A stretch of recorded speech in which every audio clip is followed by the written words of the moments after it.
Olá, estamos começando mais um Farofa Crítica, um programa onde pensar é o nosso principal ingrediente.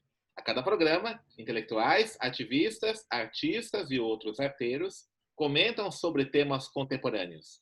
Farofa Crítica é uma produção do CELAC em parceria com o Departamento de Jornalismo e Editoração da ECA USP e apoio do IEA, Instituto de Estudos Avançados da USP. Acesse o nosso canal youtube.com/Farofa Crítica, inscreva-se e clique no sininho para receber notificações de novos programas. Também assistam aos programas no formato podcast na plataforma Spotify. E também acesse a nossa página no Facebook, facebook.com/canal Farofa Crítica, onde você pode sugerir temas, sugerir convidados, interagir com a nossa equipe de produção. Avisa amigos, familiares, seus colegas, para também fazerem parte dessa nossa rede aí do Farofa Crítica, a gente ampliar aí os nossos contatos.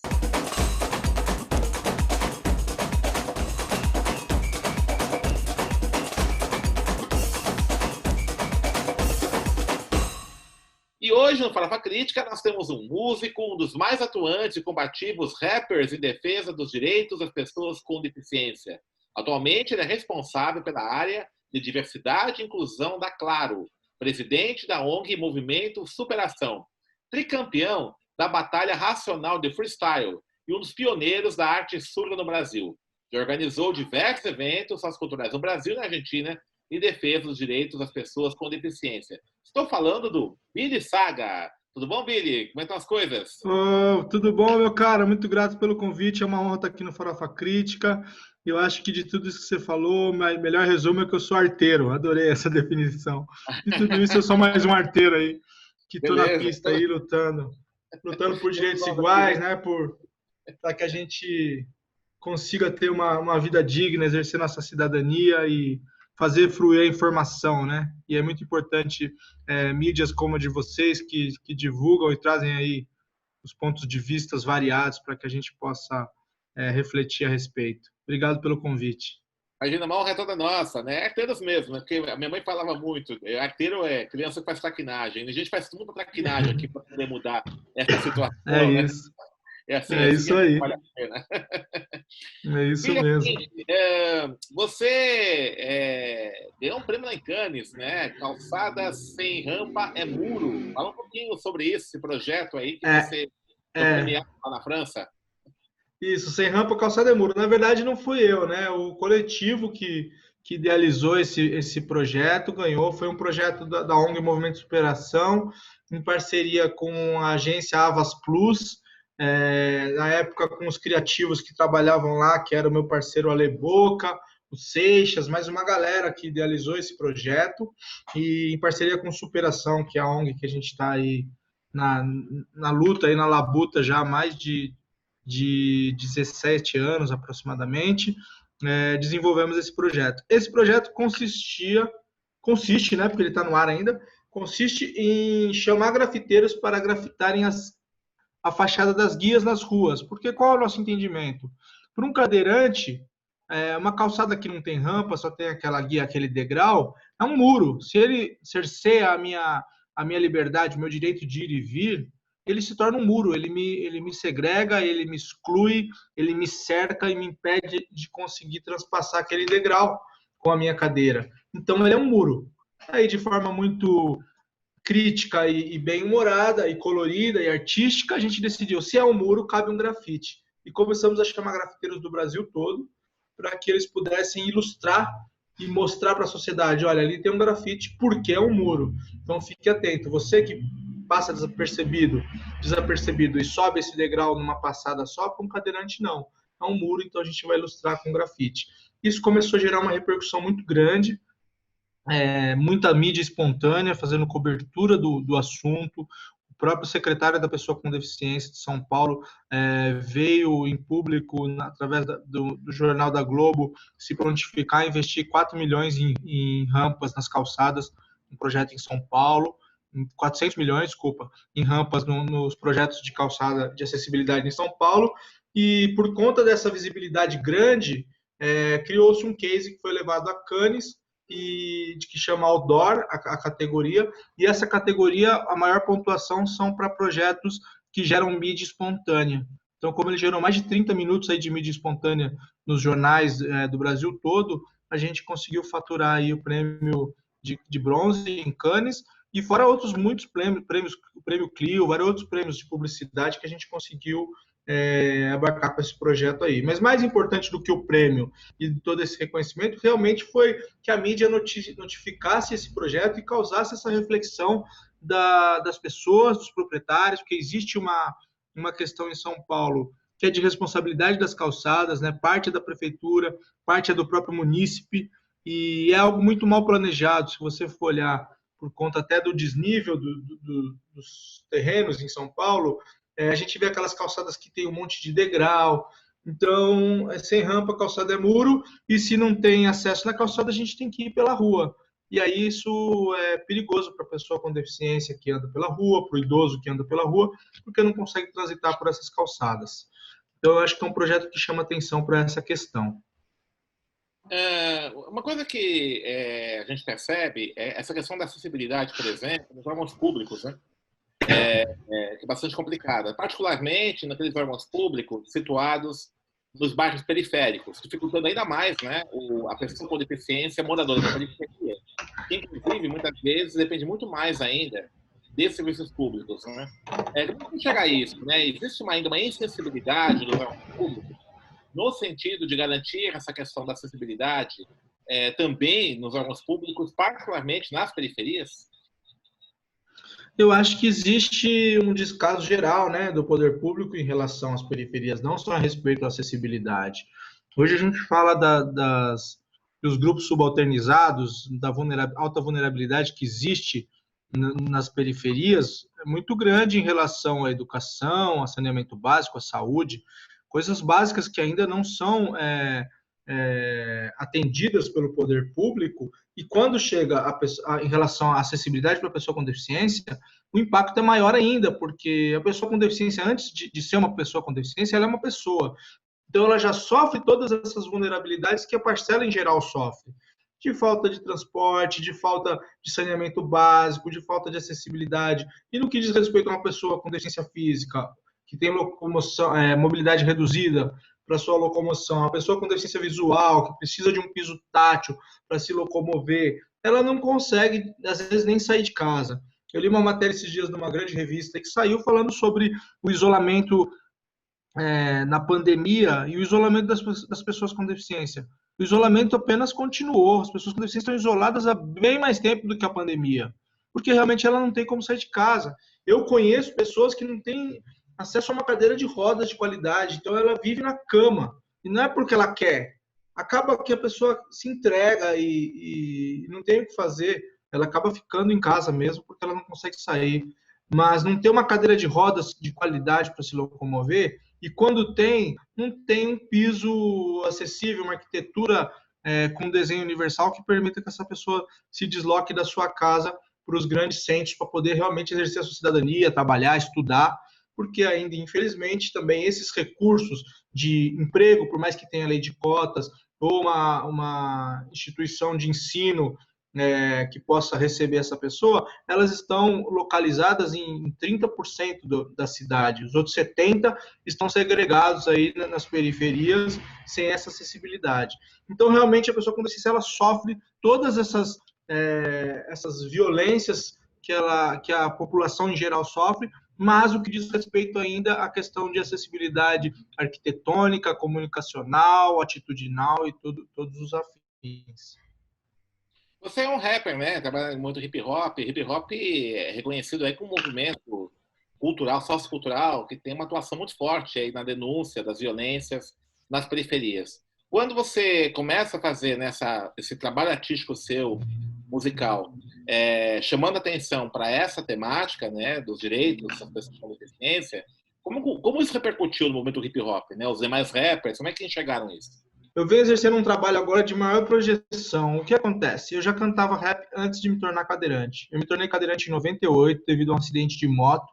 Eu fui atropelado por uma viatura da Polícia Militar que ultrapassou o farol vermelho numa travessa da Rua da Consolação. Eles passaram no vermelho, me atropelaram eu, mais 2 motoqueiros, e nesse acidente eu me tornei cadeirante. E daí em diante eu comecei a direcionar a minha arte para questões relacionadas não só, mas também aos direitos da pessoa com deficiência. E esse trabalho foi ganhando uma projeção muito grande dentro do segmento. Eu digo que a notoriedade da minha atuação artística, da ONG, desses projetos de efetivo reconhecimento, com esse prêmio em Cannes e outros afins. A gente está prestes a lançar um projeto novo agora, que acho que vai ser muito importante também.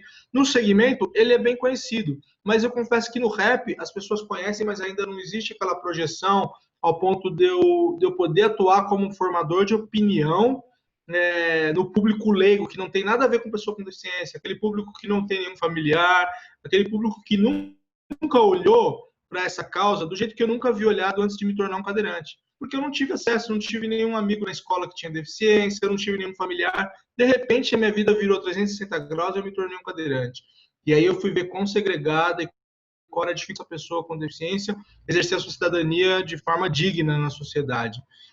E aí comecei a direcionar minha arte para isso, e agora eu venho num momento em que eu já tenho o reconhecimento do segmento e que eu venho realmente buscando uma projeção maior dentro do hip hop, dentro do próprio nicho do hip hop, que são as pessoas que cantam, os artistas, os produtores. São pessoas que me conhecem, mas eu acho que ainda falta um pouco esse clique de que, olha, essa é uma pauta que cabe a todos. Não é o rapper cadeirante, ele é o rapper, e ele fala desse tema, que é um tema comum a todos, até porque deficiência é algo que, infelizmente, todo mundo está passivo de se tornar um dia, por conta da longevidade, com mobilidade reduzida, por conta de qualquer acidente, infelizmente, muito grande o índice, né, de acidentes, principalmente nas grandes cidades, ou alguma doença adquirida. Então, realmente, essa é uma pauta que faz parte do meu trabalho, mas não é a única. Eu falo de outras questões também, e eu venho cada vez mais buscando essa projeção. Tem um terceiro disco programado para lançamento em breve. Esse disco traz como tema central realmente essa luta, essa minha luta, chama Corpo Intruso. Ele é inspirado num estudo cênico e filosófico de uma coreógrafa com deficiência chamada Stella Lapone. É um conceito muito interessante dela de corpo intruso, e eu trago aí o título desse disco, que também traz uma música com esse nome, que fala exatamente desse corpo que não é bem quisto em lugar nenhum, e de forma velada, né? Infelizmente, de todas as questões excludentes na sociedade, quando a gente fala do grupo LGBTI+, do grupo de pretos e pretas, do grupo de mulheres, todos esses grupos, eles diferente da pessoa com deficiência, eles não adquiriram isso. Eles nasceram, eles tiveram essa orientação. Não é um cara que nasceu branco e se tornou preto. Ele nasceu preto. E ele viveu as mesmas dores que a gente vive no sentido da exclusão. E para ele sair desse cenário de vítima, não que ele não seja, ele teve que sentir orgulho de quem ele é. Então, você vê um movimento de negros muito engajados, com orgulho de ser quem são, do público LGBTI+, com orgulho de ser quem é, para poder lutar pelos seus direitos. A pessoa com deficiência está um passo atrás. Ela ainda vive um processo de normalização imposto pela sociedade. O que é a normalização? É um fenômeno que obriga essa pessoa a se parecer normal para ser incluída. Então, são as empresas que só contratam as deficiências leves, porque a pessoa com deficiência ela é o mais próximo do normal possível. É a pessoa com deficiência que tem todas as questões de mobilidade reduzida, de dificuldade na fala, mas com cognitivo preservado, às vezes sim, às vezes não, e que ela faz um esforço atroz para conseguir ser incluída, e ela é obrigada a se normalizar. A gente tem que parar com isso. A parcela das pessoas com deficiência, para existir uma união e uma luta, ela tem que entender que, antes de tudo, ela tem que ter orgulho dela ser quem é, com a deficiência, e não isolando a deficiência, fingindo que ela não impacta, porque senão a pessoa com deficiência ela fica colocada em extremos. Ou ela é a coitadinha, que realmente não tem recurso nenhum, ou ela é super-herói, que nada 1000 quilômetros, que ganha medalhas de ouro, e a parcela do meio, que é onde está a maioria, precisa de equiparação de oportunidades. E precisa existir uma via de mão dupla. Precisa existir um protagonismo dessas pessoas para que elas conquistem esse direito. Enquanto for de forma isolada, eu, enquanto militante, você, enquanto aliado, fulano, ciclano, que escreve um livro, o outro que traz um canal no YouTube, de forma pontual, a gente não vai conseguir o avanço necessário para realmente acontecer a real inclusão. Billy, você trabalha com, né, evidentemente, o rap é um ritmo consumido mais por jovens, né? E a gente tem hoje, nos meios de comunicação de massa, na sociedade imagética, uma ditadura dessa perfeição corporal, dessa estética, né, de um padrão estético específico e tal, que evidentemente acho que dialoga muito com isso que você falou agora, né? Esse deficiente que é esse portador de pessoa com deficiência que quer mostrar que não tem deficiência ou que as empresas preferem, né, uma deficiência que não aparenta muito. Como é que você enxerga, por exemplo, o impacto da sua música, do seu discurso, junto aos jovens, né, que são extremamente bombardeados com essa narrativa de um corpo perfeito, de um padrão estético e tudo isso? Então, eu acho que realmente isso é uma dinâmica do capitalismo que assola todas as pessoas. E as pessoas com deficiência têm o seu impacto aí, no sentido de que, inevitavelmente e transparentemente, elas são fora do padrão. Porque, para mim, deficiência todo mundo tem. Não há questão de deficiência física. Ninguém é igual a ninguém e ninguém é perfeito. Todo mundo tem virtudes, tem dores, tem prazeres, tem defeitos. A questão da pessoa com deficiência é algo que fica mais transparente, fica mais escrachado para a sociedade. Eu não tenho como esconder a minha cadeira de rodas para parecer que eu estou no padrão. Por isso que esse processo de normalização tão cruel, ele é mais difícil ainda. Quando a gente fala de pessoas com deficiência, que não tem como fingir que não tem a deficiência. Numa sociedade que te obriga a fazer isso para estar mais próximo do padrão.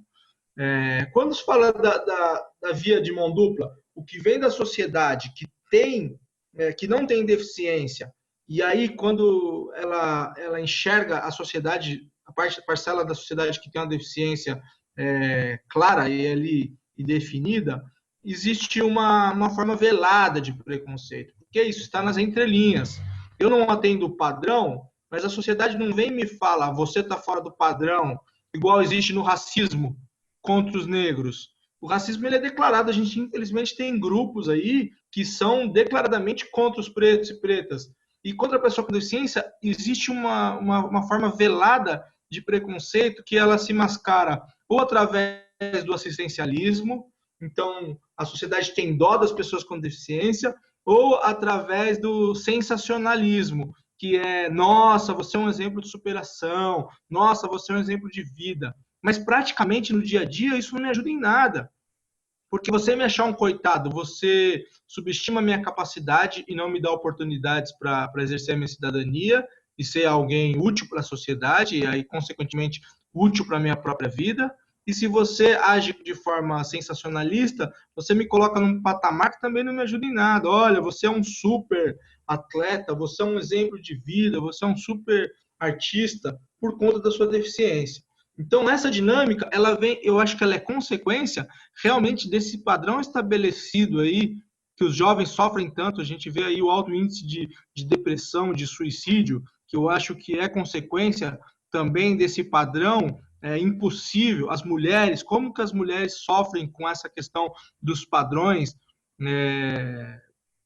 em tentar atender esses padrões que a sociedade impõe. E a pessoa com deficiência, ela também vem, como eu disse, como ela também é homem, é mulher, é preto, é branco, é LGBTI, é hétero, é homossexual, ele, antes de tudo, ele é uma pessoa, antes de ter deficiência, ele também vem como consequência dessa imposição social, sendo muito violentado por isso.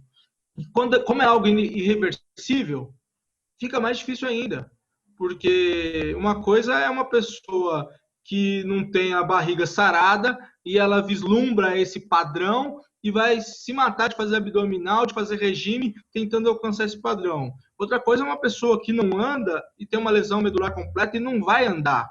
Ela não tem nem condições de vislumbrar esse local às vezes quase impossível que o padrão impõe. Então ela fica fadada a ser realmente alguém fora da caixa. E a dinâmica social muito cruel é, com todo mundo, não só com a pessoa com deficiência, colocar essa pessoa dentro da caixa e rotular essa caixa. E se essa caixa te agrada a sociedade se aproxima. Se essa caixa, esse rótulo causa repulsa, a sociedade se distancia. O que acontece com as pessoas com deficiência é um distanciamento constante dessa caixa onde eles colocam as pessoas com deficiência. E a minha arte, a minha música, mete o dedo nessa ferida. Ela vem trazer realmente um ponto de atenção para a sociedade e para as pessoas com deficiência de que essa dinâmica não é salutar, não é saudável para ninguém.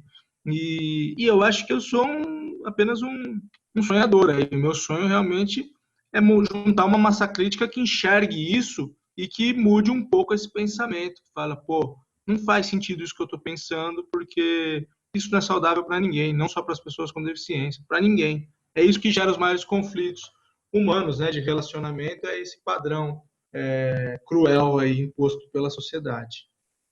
Muito bem. Billy, você é presidente aí da ONG Movimento Superação. Fala um pouquinho dessa ONG, né, que vocês têm realizado, que trabalho vocês têm feito, como é que ela foi constituída? A ONG Superação surgiu em meados de 2003. 2002 para 2003 houve a constituição, mas não de forma oficial. Na verdade, ela não era nada mais do que um grupo de amigos com e sem deficiência que compartilhavam dessas indignações desses temas que a gente está falando aqui agora.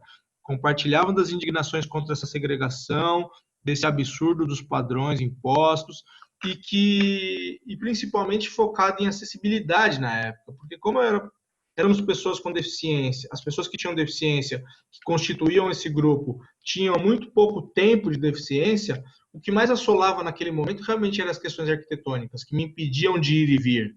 Hoje eu vejo que a parte arquitetônica ela é importante, mas ela é um detalhe do processo. A falta de inclusão, acessibilidade realmente atitudinal, ela é a mais grave. Porque se eu quebro esse preconceito que existe nos gestores da sociedade, nos empreendedores, no governo, o dinheiro transforma a arquitetura. Mas a arquitetura não transforma a cabeça das pessoas. A gente fala que é o efeito Tostines, né? Aqui não tem acesso porque não vem pessoas com deficiência, porque muitos comerciantes falam, não, eu não tenho rampa porque não vem nenhum cadeirante aqui. Eu falo, mas não vem nenhum cadeirante porque você não tem rampa.